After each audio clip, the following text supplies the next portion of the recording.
When it comes down to improving your business profitability, it's important to think outside of the box and be creative. And on this week's episode, we're going to talk about an area that is oftentimes not thought a lot by a lot of people, or people don't really think about this, and it's related to complementary services.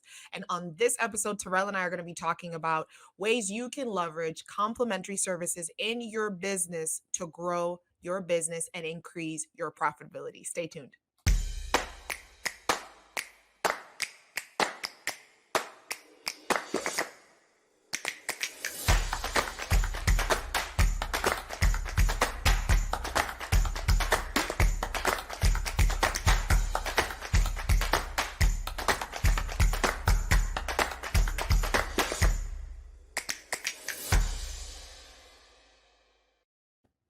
Welcome to another episode of Stuff Your Bookkeeper Isn't Telling You. I am Lola Turner, your host, and I am joined by Mr. Terrell Antonio Turner, your co-host. So welcome to another episode.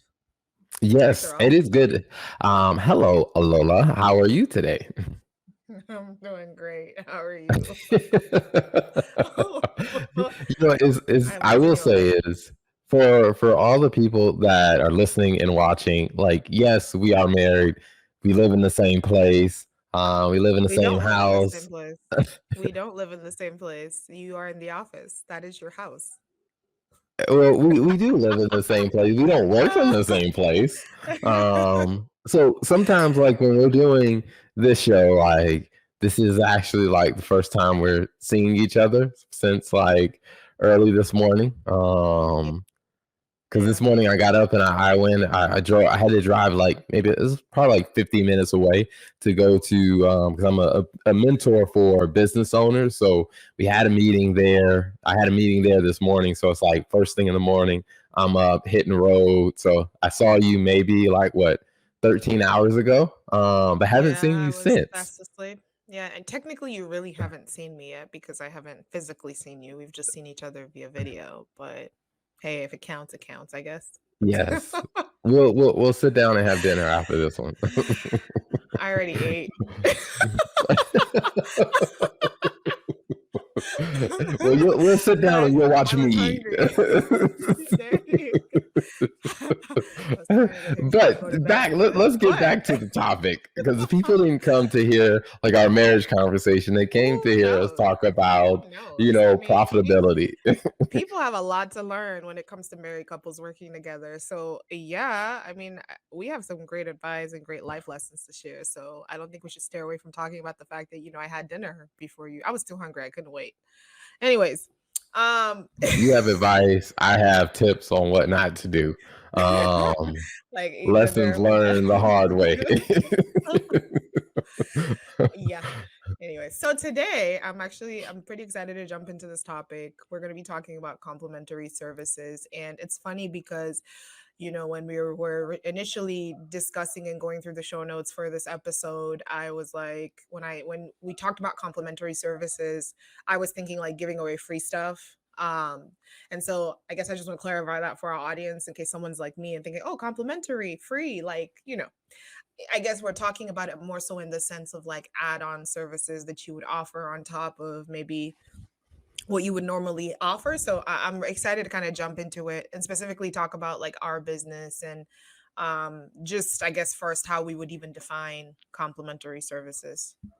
I mean, and that's interesting that you look at it that way because when I look at complimentary, I don't necessarily look at it as, complimentary is free stuff or complimentary is the paid stuff.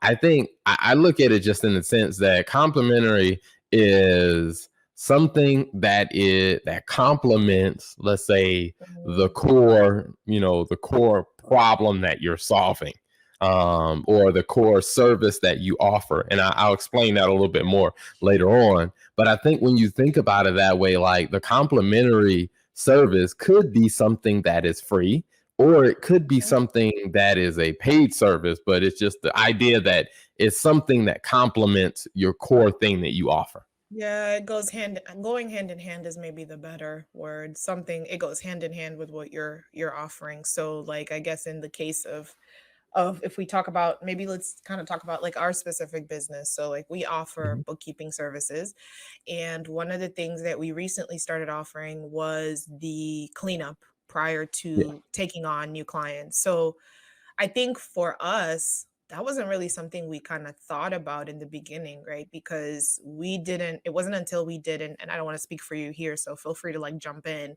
But I thought it was more so the idea of like, we didn't really start offering the cleanup until we start to realize how a lot of accountants, this is again why this podcast is where the podcast is, that a lot of bookkeepers were doing stuff and reconciliations, but it really wasn't done correctly.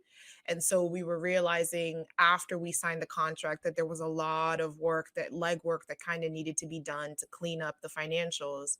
And basically, we didn't account for that in the services that we were offering. And so now it was Yeah. taking us, twice or three times the time. And we were setting unrealistic expectations with our customers because they're like, hey, like, all right, I just assume once I transition over to you, my financials are going to be clean and everything is good in the world. But it's like, no, it's going to take some time to undo, the mess that was created by whoever was doing your books in that in the in, before we took over. So I think that was a really good one though, that idea to offer the cleanup services, because then it kind of gave them a sense of the magnitude of the work that was really entailed to clean stuff up before it got to a point where it was good enough to continue with us.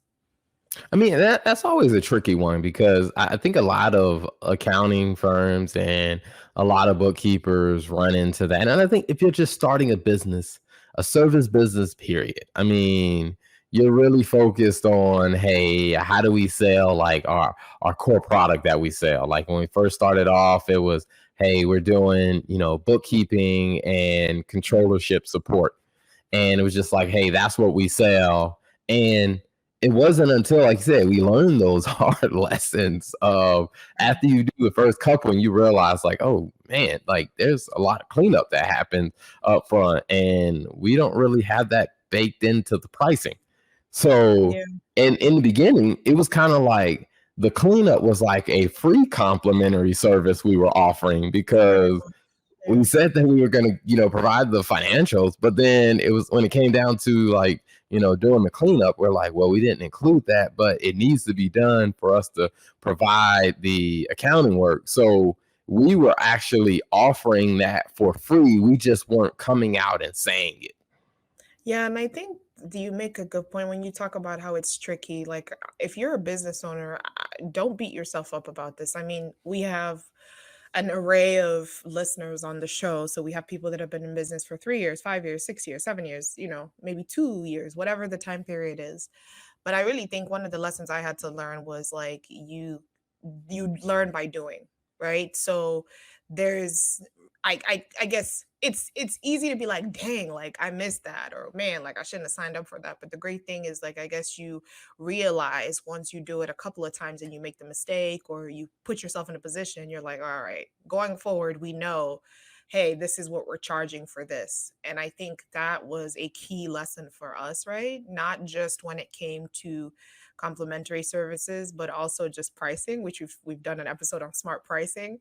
But I think specifically on complementary services, it's a great, you learn, like you said, it's tricky. You learn by doing, and then by doing, you realize, okay, this is something that I want. Because also by doing, you realize that your clients, you kind of start to understand, I guess, your clients' needs, right? Because I think that was that kind of what helped you, a combination of both of those things that really helped you understand, like, okay, this is a mess that needs to be cleaned up, but then also like, hey, what was that person getting from their bookkeeper or not getting from their bookkeeper before, and how can we support them with that?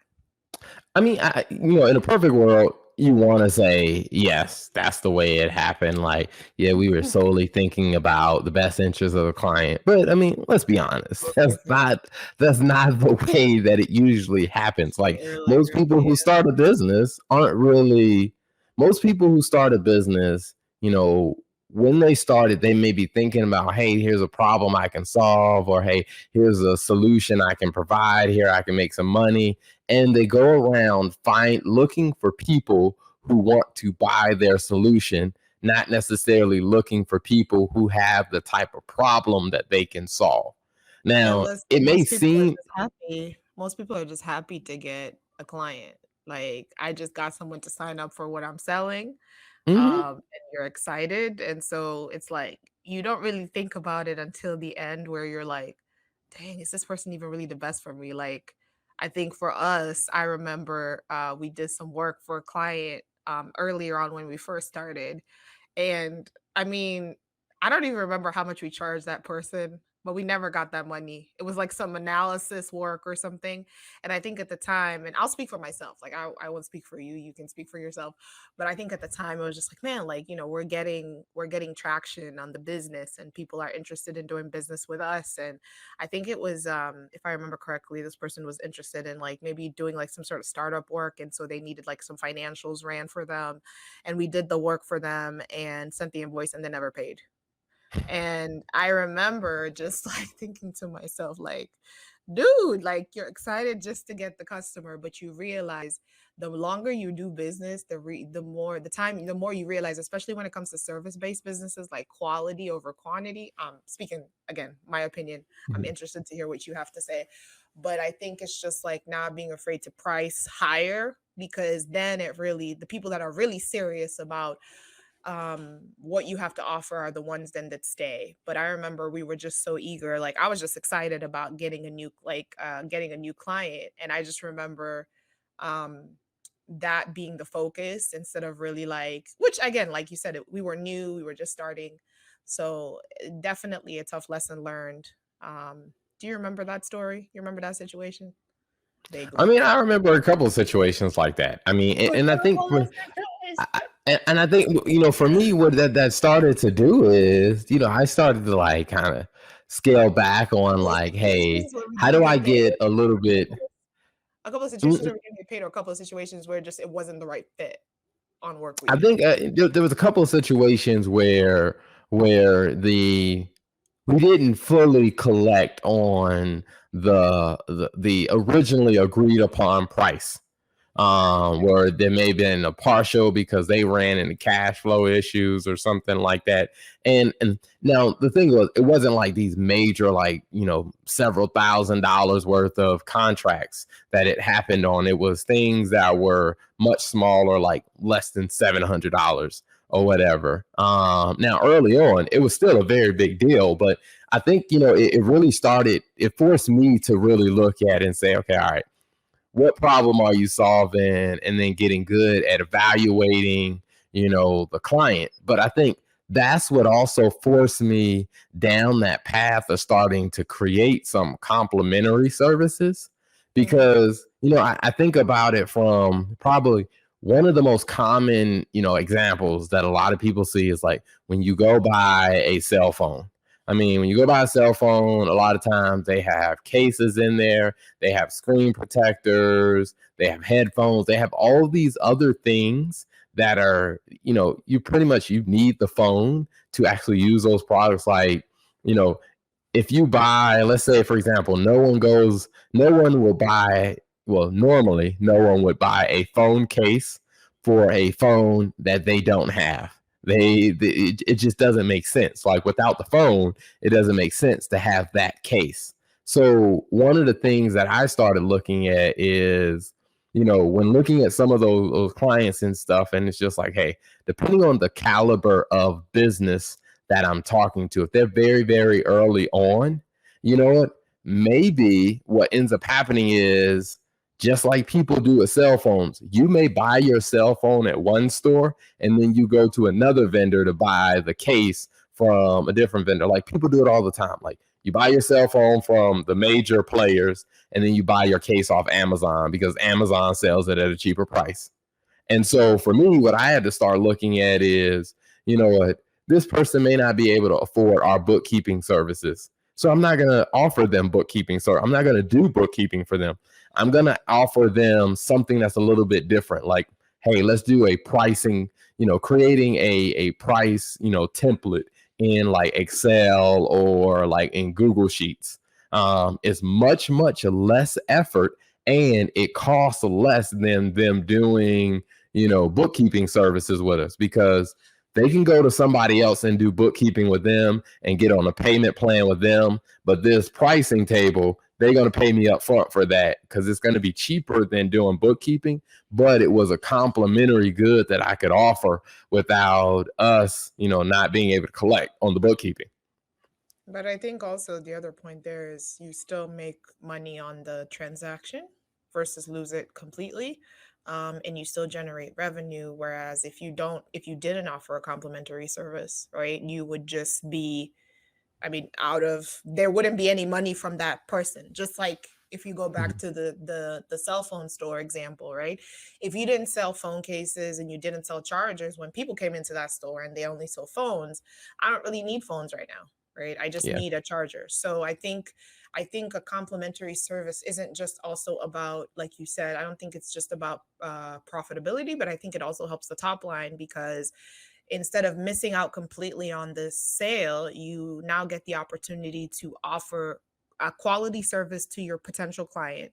And then, hey, they'll remember you for this. And maybe when they are at a point from a cash flow standpoint or just at a different point in their business where they feel like, okay, they're ready to make the switch, then they'll consider you because you've done work for them versus considering someone that, they've never worked with when it comes to looking for bookkeeping or accounting services. So I think that there's value in that. But I think that was a really good point of just understanding your um, having the opportunity through complementary services to evaluate where that person is in their business and their headspace, because Yeah. oftentimes, like for me, in having conversations, and I've gotten good at this over the course of a couple of years. Before, when someone was telling me about like their business or something, I'm like, oh, like, because the hype of being an entrepreneur, like it's just, man, like, yeah, I'm doing this, I'm doing this bottling business, or I'm doing like this skincare product, and you're just like, oh my gosh, this is just awesome.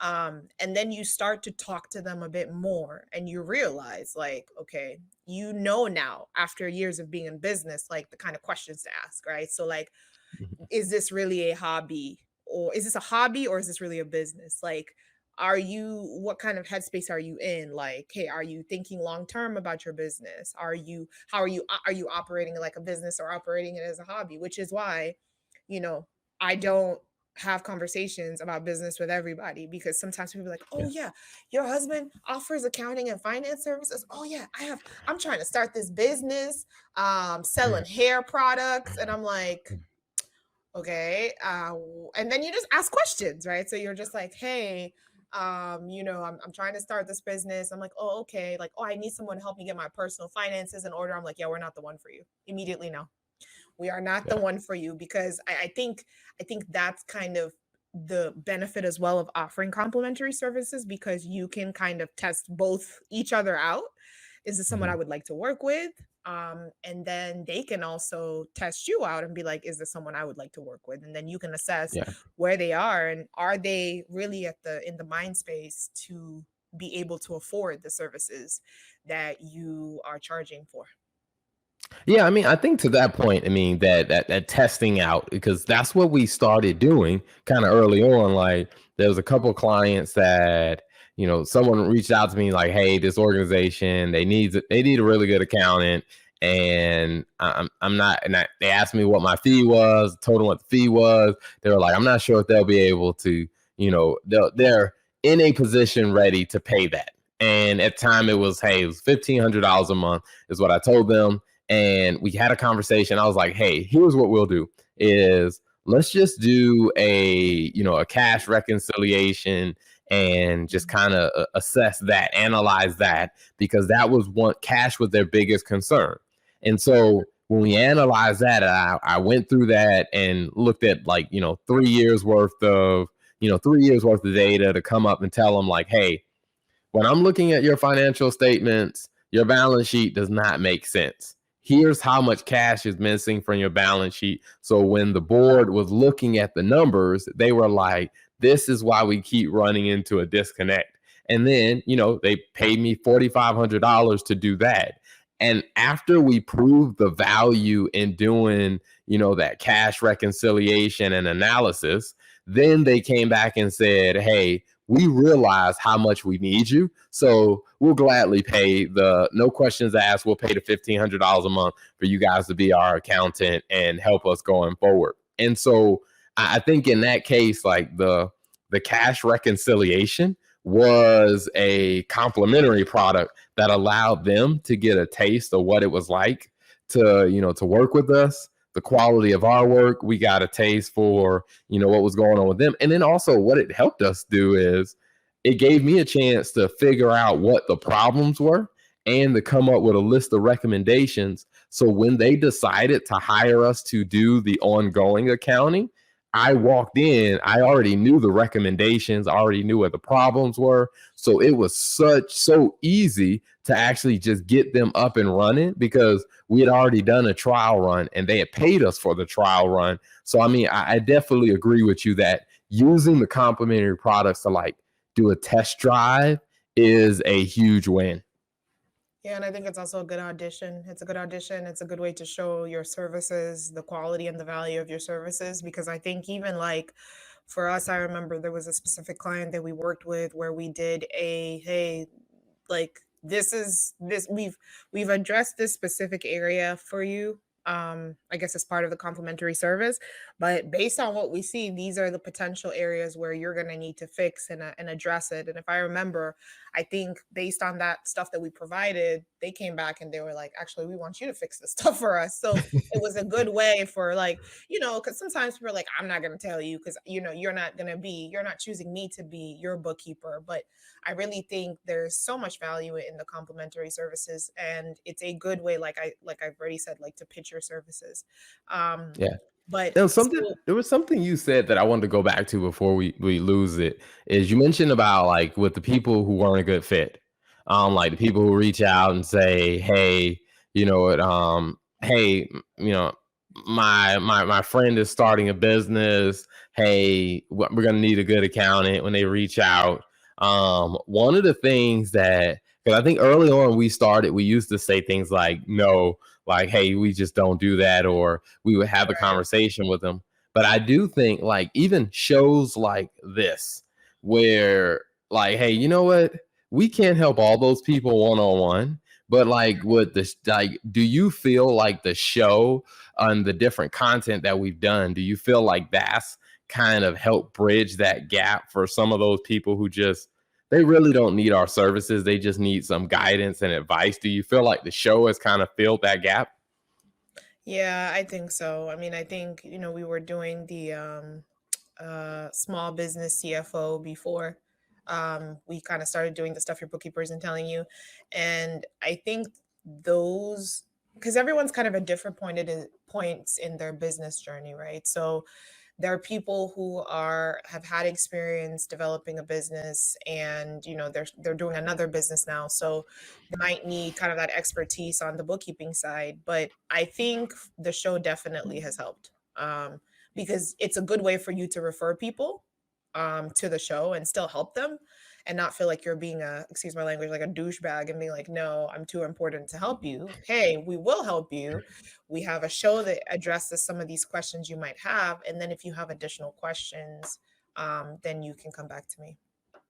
Yeah, I mean, because I agree with you because that's part of the reason. Like when we started doing some of the shows, I was like, you know what, like we created some of the videos, especially like for law firms of like, hey, the magic or the golden rule of sales, where we created some YouTube videos for that. We talked about three key things that family law practices have to keep in mind, two things that personal injury law firms have to keep in mind. I think when we started doing that, I agree with you, that's where I saw like, I didn't feel as bad telling people no, because when they would come to me and say, "Hey, I'm thinking about starting a business," I know, okay, all right, you're not going to be able to pay our fee. Like some of our basic bookkeeping packages start at $800 a month.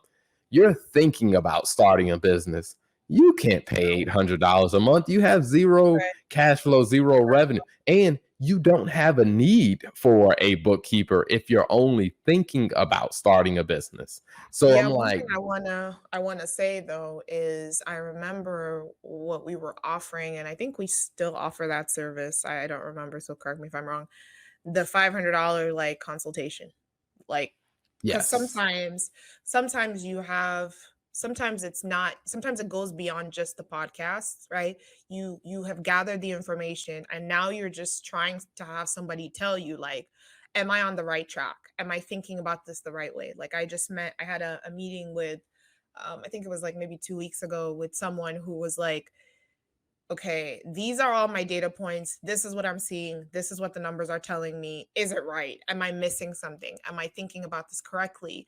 And I think oftentimes as a finance person, that's also where you can provide support. So it might not necessarily be, hey, yeah, they can't afford to pay to maintain monthly fee, like a monthly fee or monthly services, but I think definitely investing the money in having that initial financial guidance to say, hey, am I on the right track? It's probably the best money you could spend because you don't want to build your business based off of a model that's flawed.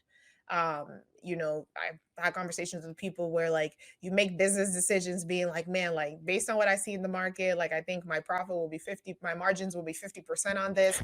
And then you review it with a finance person. Unfortunately, when you're already kind of in the business and you realize, dang, like there are all these things I didn't factor, operational cost, and it's always good to get a second perspective and it's always good to get a financial perspective. So even if you can't afford, like for me, my thing is like, and I see that more and more, like even if you can't afford to hire someone to do bookkeeping services, I definitely always recommend like spend the $500. You might spend that $500 eating out over the next couple of months. Spend that $500 and have a conversation with a good financial person to kind of help you test and review your financial theory and kind of poke holes in it and ask the right questions because we're not it's a good opportunity to ask the questions that you want to ask without having to, because you're not your business isn't at a point yet to pay all that money. So that's one thing I Now, will say that it's been now in my one of the things experience. I'm curious about is as you talk to people, kind of I'm curious on your opinion on this is, when giving that advice to people of like, hey, you should probably talk with a finance person, someone who understands kind of business and the numbers and kind of your industry to kind of poke holes on. Do you think that a lot of people who are kind of at that early stage where they're wanting to start a business, do you think that they are mature or secure enough in their idea to actually accept that kind of honest feedback? Can I be honest? I think I honestly, if hope I you was wouldn't to lie look to me. at I'm just saying, like honestly, if I was to look at the scale, like I mean, I've worked in I think most of my career has been in like commercial finance. So that means I work with people that are not finance people.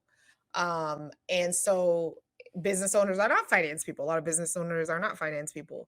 So oftentimes I find that the people that have been at it the longest are oftentimes least likely to actually take feedback and accept change. Whereas people who are just starting out, they're like, man, I'm completely lost. I have no idea what I'm doing. Please guide and lead me. Like I find those people are more receptive of the feedback and the advice of, hey, go have somebody poke holes in it. But that's only if they're serious.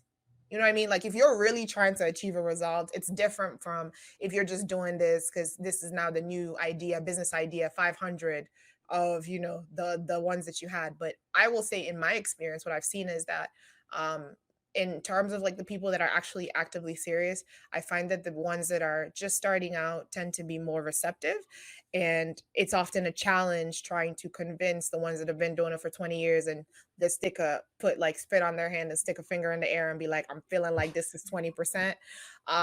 They're more receptive than the ones that have been in the business for a while or have business experience.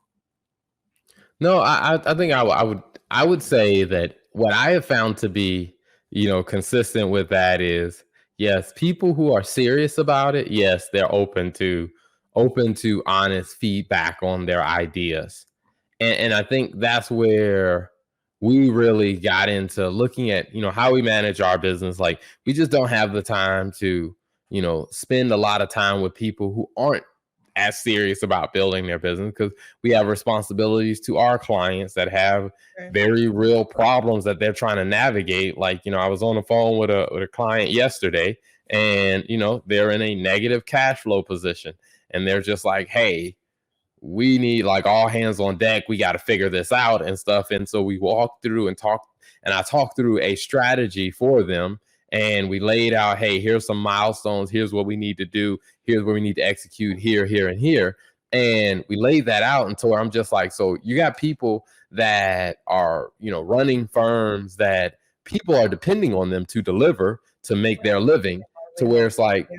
no offense to the person who isn't that serious, we just don't have the luxury of an abundance of time to talk to people who aren't serious. And I think Yeah. that's where the free content, the free complimentary content, has played a huge role, because I often start to use that as kind of a gauge of like, if a person has a specific question, I'm like, we've probably done a video on that. Like, Yep. smart Yep. pricing, we did a video Yep. on that. Yep. Outsourcing, hiring, we did a video on that. What are the top key things I need to think about for my law firm? We've done several videos on that. How do I manage like the marketing ROI on what I'm doing in my law firm? We've done a video on that. And so it's like There's a video for everything. I'll forward them to the video, like, hey, here's the free video. Check it out. Let me know what you think. If you don't actually look at the video, then I'm just like, okay, all right, I'm just going to go a little bit deeper and make whatever principles are talked about in the video, I'm just going to make it more specific and contextual to your business. So I'm just like, if you couldn't get down with the free stuff, then and there isn't a legitimate reason why you didn't gravitate to the free stuff, I'm like, I don't think it's going to be worth your money to work with me, because if you couldn't get down with the free stuff, I may not be the best person to help you. Because and I think it's just using the complimentary stuff, kind of like you said earlier, as kind of like that buffer or that evaluation of, gives you a chance to evaluate me, but it also gives me a chance to evaluate you to see, is this the best relationship? Because there are other people who need us and are more, I guess you say, more compatible for us to work with. Let me put it that way. Yeah, and I think that's really great. If you have a if you have a SaaS or you have a service, just a services business, like it's great, especially if you have a business like ours where you actually have to have some sort of, for most of our services, you're having to interact with the customer and the client. So this is someone you're going to have a relationship with, you know. So it's important to pick wisely, is my view. But I think ultimately complementary services, if I was to summarize our conversation, are great. There's definitely benefits to it. You have the opportunity um, to vet your potential customer. You have the opportunity to generate more revenue if the person isn't necessarily ready to maybe pursue a long term relationship. I swear it sounds like an actual relationship, but it really is, because one of the things, Terrell, that I've realized in doing this business is, and I think this is something that uh I think each accountant and bookkeeper needs to be very grounded in. And I think it's the fact that these are people's livelihoods. Like these are people's Yeah. lives, right? And in my experience, it's like this is how people eat. So when you come to the table and you're offering help and support and services, the help that you're offering is going to be critical to how this person makes money in their business. And so it's so important to remember that. And I think for us, we have offered so many services, the free options, the consultation option, the bookkeeping, depending on where you are in your business, really that helps you regardless of what phase you're in, to help you kind of take your business to the next level. So it Yeah. definitely resonates with me when we do this, because I'm like, I know that there are people whose lives, and I've seen it. I've seen the difference that it's made in people's businesses, and that's one of the things that kind of makes me continue to do this. Yeah, I mean, and I do think that for the I guess navigating that journey, I think we've learned so much about ourselves, and then we learn so much about who's a good fit for us and who we are a good fit for.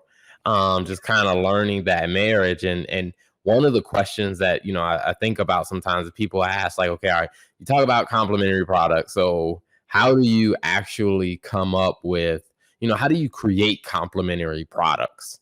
And I think that one is probably a interesting thing for us to talk about. I mean, I think we could probably talk about it quickly, just to kind of give people an idea on, like, how do you even come up with complementary? Because I think we've hinted to it in certain aspects of it, but if you had to explain to someone, hey, here's Lola's perspective on how to come up with complementary products for your business, how would you kind of how would you answer that question? And if you want me to go first, I can go first. No, I can go first. I mean, I think for me, I would say identify where your customer's need is, your potential customer's need is. And then once you identify and list what the needs are, then see, okay, what can you sell as an add-on from what you're currently doing. Maybe I'll use the example of like restaurants. I think that's a good one where, hey, they sell you a salad, right? And so for, you get this amazing salad, but hey, if you want to add bacon to it, it's $2. Or if you want to add avocado to it, it's another 250. So I really think is, how do you identify what people are more likely, and be, I guess, you want to provide complementary services for stuff that people actually need. And that's my view. And so I think, identify what people need, and then identify from the stuff that people need, what would people be willing to pay for as a separate service, whether it's coupled with what you're doing or independent of what you're doing. And then that's how you define what that is. And that's my view. Yeah, I mean, I agree. I think that starting off with the problem that you solve is probably the most critical, because I think oftentimes, like, and I did this starting off myself, and I think that you and I, when we talked about it early on, we focus so much on the product and the service we wanted to offer, as opposed to Right. taking a step back and really asking ourselves, what problem are paying customers having, and what are we solving for? And when we really started, you and I started to take a step back and look at it that way, we started realizing things like, what law firms are trying to figure out. They're trying to make hiring decisions. They don't know what salary is a good salary, is a bad one. They're trying to manage, productivity and efficiency. They're trying to manage, cash flow needs. They're trying to understand, what kind of revenue targets their associates or paralegal should have, and stuff like that. And when I took a step back and looked at it, I'm like, okay, all right, how would I solve those problems? Now, if you talk to your average bookkeeper that supports law firms or service-based businesses, they're like, oh, you need CFO services. And what I started realizing is, like, no one understands what the heck that means. Like, Exactly. Most people everybody, don't even know what that means. Yeah. it's just like everybody's throwing out these terms of CFO services. And I'm just like, okay, all right, if I really focus on the problem, like, they're trying to figure out, hey, I have these candidates, what kind of salary can I afford to offer them? And I'm like, okay, all right, how would I think through that? And what I realized is, like, hey, that's a completely separate service. So we created the employee ROI calculator, to where it's just like, hey, you may not need a bookkeeper. You may not need an ongoing CFO. You just need somebody to help you navigate this hiring decision that you're trying to work through. So we do a consult with them. We provide we offer them the employee ROI calculator. We walk them through how it works, and in about 15 minutes, they're able to play around with it. They can kind of figure. And what I started seeing is people are like, "Oh my gosh, this is such a relief, just having this quick tool." And I realized, like, oh, that's a complementary product. And then they would come back and say, like, hey, I feel like the firm isn't where it should be on profitability. And I'm like, okay, all right, well, How do we look at like how would we solve that? And I think that's where we kind of got into offering like creating the productivity analysis tool to where I'm just like, oh, focusing on the problem that people have and then just solving those problems were very obvious ways for you and I to create complementary services that meet the need of each of those problems.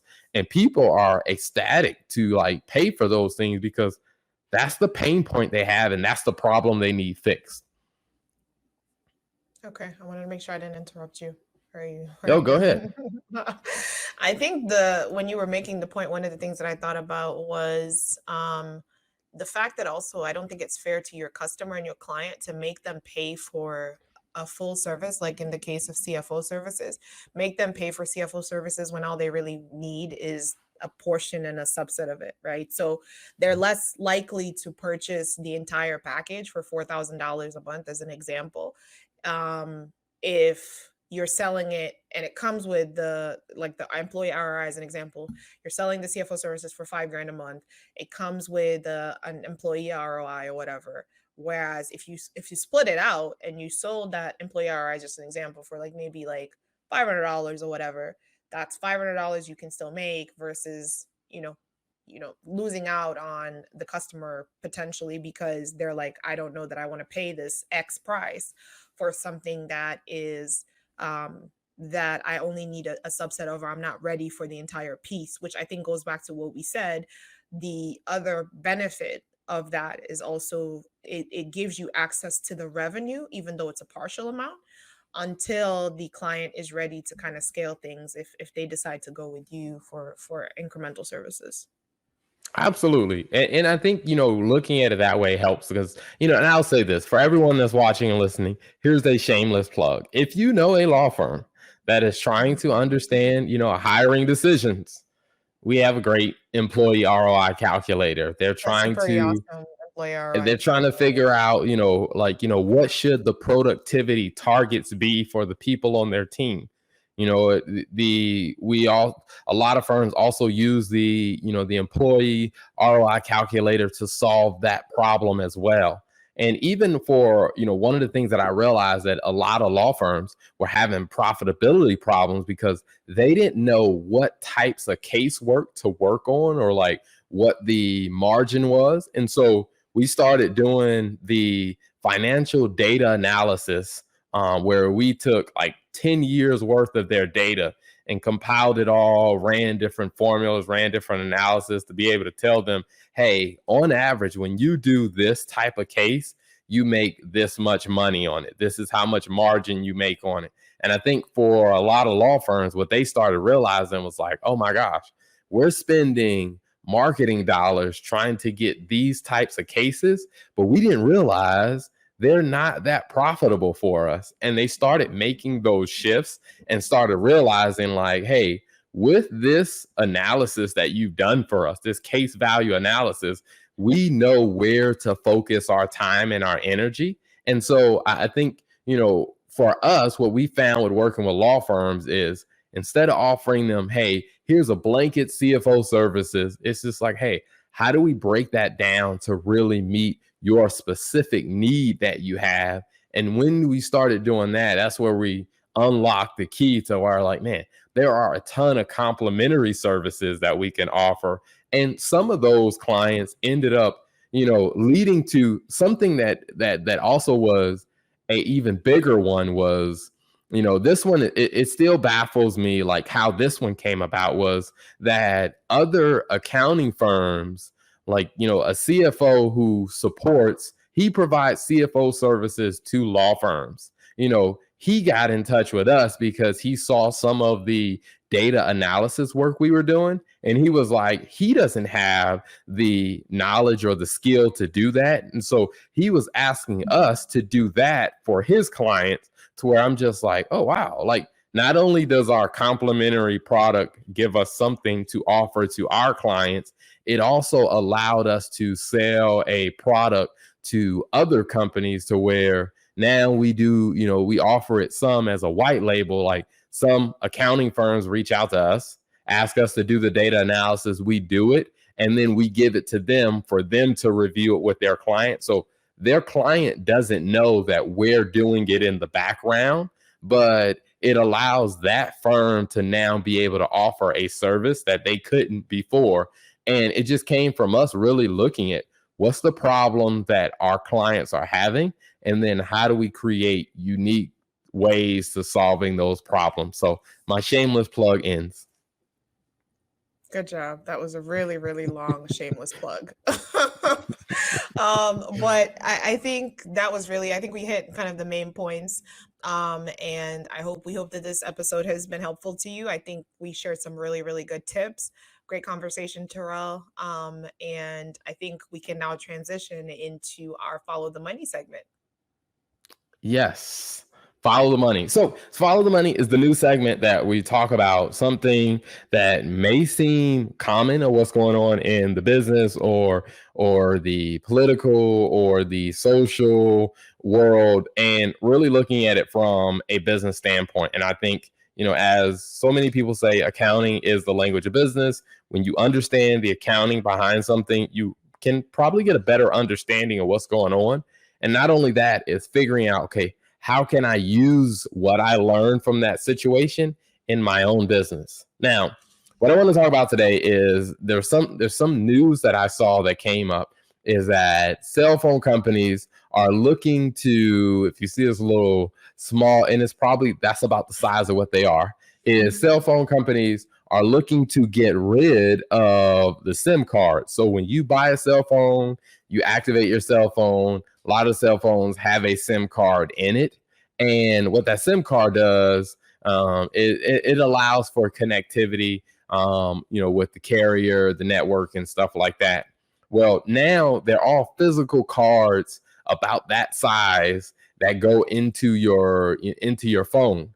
And then some computers have SIM cards as well. Well, one of the things that a lot of carriers are exploring is moving to a eSIM card, to where the SIM card is no longer physical, but it's now they're looking to make it a cloud-based kind of digital technology.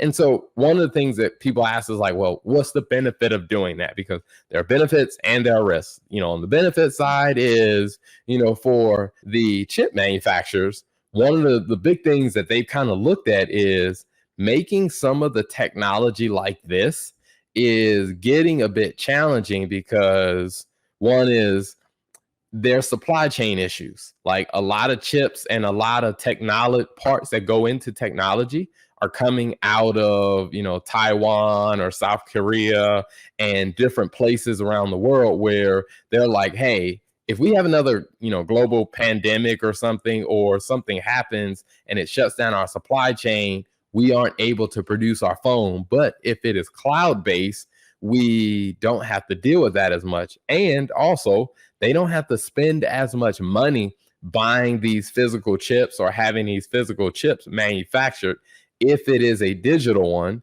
Plus, one of the things that we're seeing a lot of trends is people are trying to use, one cell phone for multiple numbers. Well, if you have a digital SIM card, you no longer have to use like these different apps or different programs that have two numbers on one phone. You can just switch the SIM cards digitally to where you can have your personal phone can be your business line as well as your personal line, and you can switch back and forth between the numbers. Now, the whole reason I bring that up is just really asking, okay, all right, what's the benefit for the business?